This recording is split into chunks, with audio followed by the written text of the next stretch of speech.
Hello दोस्तों, नमस्कार। SM किसी चैनल में मैं आप सभी का दिल से बहुत बहुत स्वागत करता हूं। अगर आपने पहली बार विजिट किया जरूर चैनल को सब्सक्राइब कर लेना। उसी के साथ साथ फ्री स्टॉक मार्केट क्लासेस इस चैनल पे जरूर विजिट करना, बिकॉज आज के दिन एक इंपॉर्टेंट लेक्चर अपलोड हो चुका है। अगर आपने नहीं देखा है तो उसका लिंक मैंने ऊपर आई बटन पे दिया है, जरूर उसको स्टडी यहाँ पे कर लेना। एंड उसी के साथ साथ अगर हम लोग बात करें let's learn stock market and finance, इस चैनल को भी फॉलो करके रख लेना। अगर पॉसिबल हुआ तो कल के दिन टुमारो इस चैनल के ऊपर भी एक नया लेक्चर अपलोड होने वाला है, ठीक है, तो उसको भी गलती से मिस नहीं करना है। सो सभी चैनल्स के लिंक मैंने नीचे डिस्क्रिप्शन में भी दिए हैं। तो चलिए दोस्तों, फिलहाल तो अभी इस वीडियो को स्टार्ट कर लेते हैं।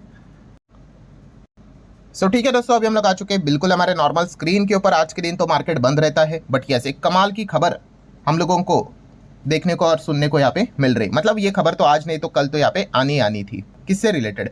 Nifty 50 rebalancing. यस दोस्तों, निफ्टी 50 में 50 शेयर्स हम लोग को देखने को यहाँ पे मिल जाते हैं। एंड आपको पता ही है कि इसमें हम लोग को बदलाव भी होते हुए देखने को मिल जाते हैं। किसी शेयर की एंट्री होती है एंड उसी के साथ साथ अगर एंट्री करवाना है तो किसी को तो एग्जिट भी करवाना पड़ेगा। एंड इसी को लेकर आप सभी लोगों को यहाँ पे पता है, साल में ये जो रीबैलेंसिंग रहता है ये कितनी बार देखने को मिल जाता है? यस, 2 बार देखने को मिल जाता है, ठीक है। एक अगर हम लोग यहाँ पे बात करें तो उसका अनाउंसमेंट फरवरी में होता है, और दूसरा अगर बात करें तो अगस्त मंथ में। अभी कौन सा मंथ चल रहा है? अगस्त मंथ। जैसे कि आप सभी लोगों को यहाँ पे पता ही है कि जुलाई मंथ जैसे कंप्लीट हो जाता है 31 जुलाई, ठीक है, ये तारीख पे जो भी शेयर्स उनकी जो लिस्ट रहती है उस हिसाब से वो डिसीजन लेते हैं कि कौन सी कंपनी को निफ्टी 50 में रखना है और कौन सी कंपनी को निकालना है, ठीक है। और ये फैसला कब होता है? जैसे मैंने कहा अगस्त मंथ में। एंड इसका एग्जीक्यूशन, ठीक है, ये कब होगा? सितंबर मंथ में, ठीक है। मतलब अगर आपको ऐसा लग रहा है कि जिन कंपनीज के नाम अभी आपके सामने मैं यहाँ पे रखूंगा कि वो निफ्टी में ऐड होने वाले हैं, तो वो कल से मतलब सोमवार से नहीं होंगे, ठीक है। सितंबर में आपको डेट भी बताऊंगा, ठीक है। तो ये पॉइंट्स को भी आपको यहाँ पे नोट करके चलना है। और दोस्तों यहाँ पे अगर मैं बात करूँ तो इस वक्त निफ्टी 50 में हम लोग को 2 बदलाव होते हुए देखने को मिल रहे हैं। 2 बदलाव मतलब 2 कंपनीज की हम लोग को एंट्री होते हुए देखने को यहाँ पे मिल रही है। एंड ऑब्वियसली अगर 2 कंपनी की यहाँ पे एंट्री होगी तो किसी ना किसी को तो एग्जिट भी करना पड़ेगा। तो कॉमन सेंस वाली बात है कि 2 एग्जिट होंगे, 2 एंट्री होंगे, मतलब टोटल आप चाहो तो 4 कंपनीज के नाम हम लोग को देखने को यहाँ पे मिल रहे हैं। आप ऐसा भी यहाँ पे कह सकते हो। सो ऑब्वियसली ये चीज़ इंपॉर्टेंट क्यों होती है? इंपॉर्टेंट मतलब क्या होता है इसका?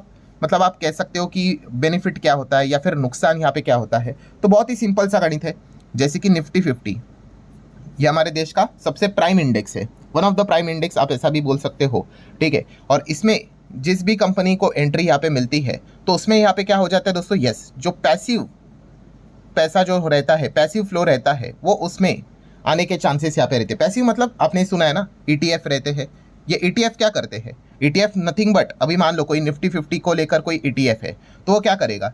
जो निफ्टी 50 में जो कंपनी है उन्हीं में पैसा लगाएगा, ठीक है। अगर कोई कंपनी निफ्टी 50 में आ रही है मतलब क्या होगा? अब ETF का पैसा उस कंपनी में जाएगा, और जो जा रही है उसमें क्या होगा? यस, ETF अपना वहाँ से पैसा निकाल के वो जो आ रही है उसमें यहाँ पे लगा देगा, ठीक है। ऐसे बहुत सारे हम लोग को अलग अलग फंड्स भी देखने को मिल जाते हैं। देन इंडेक्स फंड भी होते हैं। इंडेक्स फंड मतलब क्या होता है? ठीक है, अभी निफ्टी 50 का इंडेक्स फंड मतलब क्या? यस, जो निफ्टी 50 में 50 शेयर है उसमें ही वो निवेश करेंगे, ठीक है। सो जो कंपनी यहाँ पे आ रही है उसमें वो पैसा इनफ्लो आने के चांसेस बढ़ जाते हैं, ठीक है। और जो कंपनी वहाँ पे बाहर जा रही है, ठीक है, वहाँ पे आउटफ्लो हम लोग को देखने को यहाँ पे मिल जाता है। तो इसीलिए जब भी ये खबर यहाँ पे आ जाती है तो किसी के लिए वो पॉजिटिव होती है, किसी के लिए मतलब जिसको एंट्री मिल रही है, ठीक है, उसके लिए वो पॉजिटिव होती है, जो एग्जिट कर रहा है उसके लिए नेगेटिव होती है। हालांकि सबसे इंपॉर्टेंट चीज़, काफ़ी लोगों में ये मिथ भी है जो कि टोटली गलत है। मिथ मतलब क्या? अभी मान लो कोई कंपनी अभी निफ्टी से बाहर जा रही है, मतलब वो बर्बाद हो गई, वो खराब हो गई। अरे ऐसा नहीं होता है, ठीक है। वो एक, जैसे मैंने आप लोगों को बताया कि एक प्रोसेस होता है भाई, ठीक है। निफ्टी 50 की अगर हम लोग बात कर ले, ठीक है, अगर क्राइटेरिया होते हैं उस क्राइटेरिया के हिसाब से साल में 2 बार हम लोग को बदलाव देखने को यहाँ पे मिल जाते हैं। किसी 2 कंपनी का एंट्री होगा या फिर किसी 2 कंपनी का एग्जिट होगा, किसी एक कंपनी का एंट्री होगा, किसी एक कंपनी का एग्जिट होगा। इसका अर्थ ये नहीं कि जो एंट्री कर रहा है भाई उसको एकदम पंखे लग जाएंगे, और जो एग्जिट हो रहा है, ठीक है, वो एकदम बर्बादी यहाँ पे हो जाएगी। मैं बिजनेस लेवल की बात कर रहा हूँ, ठीक है। एंड यस, बहुत सारे लोग ये पूछते भी है कि सर प्रोसेस क्या होता है कि निफ्टी 50 में कौन सी कंपनी कैसे आएगी?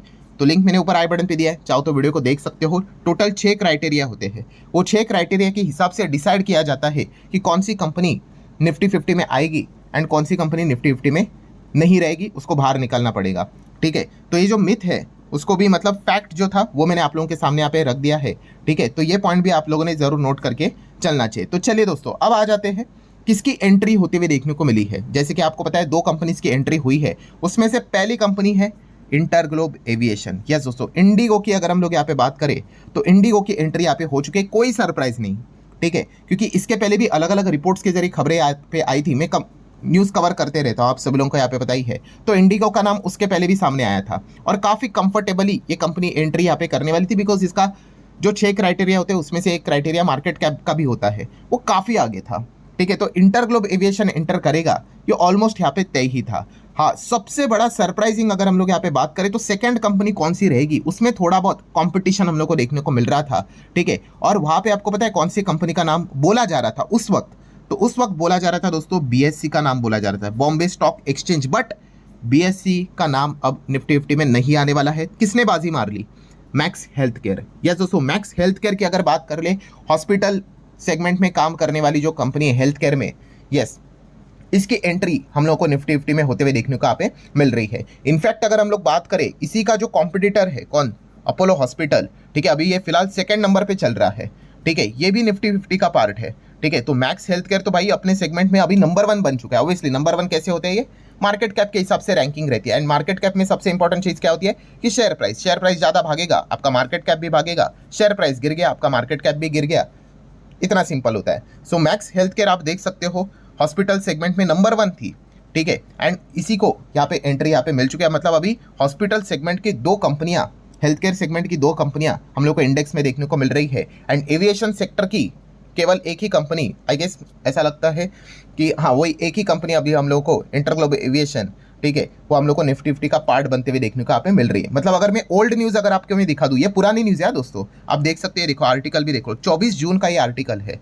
सो वहाँ पे क्या बोला था, देखिए कि BSC IndiGo likely candidate to enter Nifty 50 in upcoming review, ठीक है। बट इसमें हुआ क्या, यस, बीएससी नहीं आ पाई, ठीक है, बट यहाँ पे आप देख सकते हैं इंडिगो हम लोग को एंटर करते हुए देखने को मिली। और ऐसा क्यों, क्योंकि बीएससी के शेयर में हम लोग को बहुत गिरावट देखने को मिली। आप यहाँ पे देख भी सकते हो कि बहुत ही अच्छी तरीके से गिरावट बीएससी के शेयर में हो गई, और मैक्स हेल्थ केयर में भी गिरावट हुई, ठीक है, बट इतनी ज़्यादा नहीं हुई। तो जितनी ज़्यादा गिरावट हो जाती है, आपका मार्केट कैप नीचे आ जाता है, और वो मैक्स हेल्थ केयर के भी नीचे यहाँ पे चला गया, ठीक है। तो इस चीज़ के चलते मैक्स हेल्थ केयर को यहाँ पे क्या मिल गया, एंट्री मिल गई। देन दोस्तों एंट्री तो मिल गई Indigo and max Health care को, अब किसको जगह खाली करनी पड़ेगी, ठीक है। तो यहाँ पे कोई सरप्राइज नहीं है, क्योंकि जो बात बोली गई थी, अनुमान लगाया गया था, उन्हीं के नाम सामने आ गए। मतलब इंडसइंड बैंक, ठीक है, इंडसइंड बैंक तो भाई जितने भी प्राइम सेक्टर है, मतलब इंडेक्स है, वहाँ से निकलते हुए देखने को यहाँ पे मिल रहा है। तो इंडसइंड बैंक तो टाटा बाय बाय यहाँ पे बोल दिया, और hero MotoCorp, yes, hero MotoCorp का नाम भी हम लोग को पहले देखने को मिल रहा था। जैसे ओल्ड न्यूज़ की अगर मैं बात कर लूँ आपको, जैसे अभी मैंने बताया था कि बीएससी एंड इंडिगो बोला गया था कि ये एंटर करेंगे, और रिप्लेस करके किसको हटाएंगे, इंडसइंड बैंक को हटाएंगे एंड हीरो मोटोकॉर्प को हटाएंगे। तो ये जो पुरानी जो भी ये खबर आई थी, कब, 23 जून को यहाँ पे आई थी, सारी खबर यहाँ पे सच रही, सिवाय एक की, कौन से, बीएससी को छोड़कर। यस, बीएससी यहाँ पे एंटर नहीं कर रहा है, मैक्स हेल्थ केयर हम लोग को एंटर करते हुए देखने को मिल रहा है। बाकी IndusInd bank, hero MotoCorp exit करते हुए देखने को यहाँ पे मिल रहे हैं। मतलब बाकी जितने भी चीज़ें रिपोर्ट के जरिए हम लोग को देखने को मिल रही थी वो सच ही थी। मतलब कंक्लूजन क्या है दोस्तों, कंक्लूजन यही है, हेडलाइन यही है कि यहाँ पे max Health care and InterGlobe aviation इन, ठीक है, और IndusInd bank and hero out, ठीक है। तो ये चीज़ हम लोग को देखने को मिल रही है। Then point to be noted, जैसे मैंने वीडियो के शुरुआत में कहा था, ये अनाउंसमेंट अगस्त मंथ में होती है, बट ये एक्चुअल में ये ज्वाइन कब होंगे, तो आप देख सकते हैं 30 सितंबर को होंगे। इसलिए मैंने कहा कि मंडे के दिन जाके चेक करोगे, ट्यूसडे देखोगे, देखते रह जाओगे, कोई फर्क नहीं पड़ेगा। 30 सितंबर मतलब पूरा सितंबर चला जाएगा, ठीक है। उसके बाद आप यहाँ पे कह सकते हैं निफ्टी 50 में ये हम लोग को बदलाव होते हुए देखने को यहाँ पे मिल जाएगा। तो इस पॉइंट को भी आप नोट करके चल सकते हैं। अच्छा, अब एस्टिमेट भी लगाए जाते हैं किस चीज़ के चलते, अभी जैसे मैंने बोला ना, जो एंट्री करेगा तो इसमें कितना पैसा आ सकता है, और जो एग्जिट करेगा उसमें कितना पैसा जा सकता है। तो ये एस्टिमेट ऑब्वियसली ये किसी आम इंसान का काम नहीं है, बड़े बड़े एजेंसीज, ब्रोकरेजेस होते हैं, उनका काम है। तो नुवामा ने ये रिपोर्ट सामने यहाँ पे रखी हुई है। According to the Nuvama, inflow की अगर बात कर ले तो इंडिगो की बात कर ले, देखो एस्टिमेट लिखा हुआ है, अनुमान लिखा हुआ है, इनफ्लो अप्रॉक्सीमेटली $507 मिलियन इसमें आ सकता है पैसा, ठीक है, अलग अलग जगह से, ETF से, इंडेक्स फंड से, पैसिव फंड से, ये फंड से, वो फंड से, ठीक है। एंड मैक्स हेल्थ केयर की अगर बात कर ले, अनुमान है इनफ्लो आ सकता है $423 मिलियन का। तो अच्छी बात है भाई, इनफ्लो आएगा तो अच्छी बात रहेगी। एंड आउटफ्लो की अगर बात कर ले तो हीरो मोटोकॉर्प एक्सपेक्ट किया जा रहा है आउटफ्लो होगा लगभग $250 मिलियन के आसपास, और इंडसइंड बैंक में भी सेम उतना ही, 240-250 के आसपास मिलियन डॉलर्स के आसपास एक्सपेक्ट किया जा रहा है। यहाँ से पैसा निकलेगा और कहाँ पे जाएगा, यहाँ पे शिफ्ट होते हुए देखने को यहाँ पे मिलने वाला है।